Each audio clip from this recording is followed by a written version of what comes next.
శిల్పి యొక్క పరమ లక్ష్యం ఈ అమేయతత్వాన్ని మానవ నిర్మితమైన మేయ చట్రంలో బంధించి సాకార రూపంలో ప్రతిష్ఠించడం.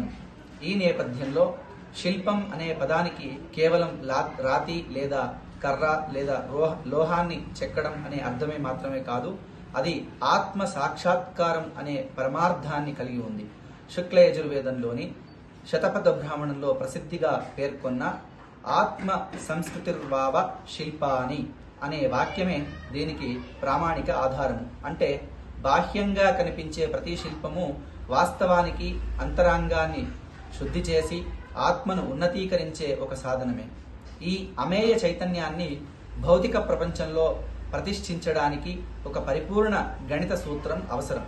ఆ సూత్రమే శిల్పశాస్త్రంలోని షణ్మానాలు లేదా 6 విధాలైనటువంటి కొలతలు. మానసార మరియు మయమతం వంటి ప్రామాణిక గ్రంథాల్లో ఈ 6 ప్రమాణాలను అత్యంత సూక్ష్మంగా వైభవంగా వివరించారు. ఇవే మాన, ప్రమాణ, పరిమాణ, ఉపమాన, లంబమాన, ఉన్మానములు.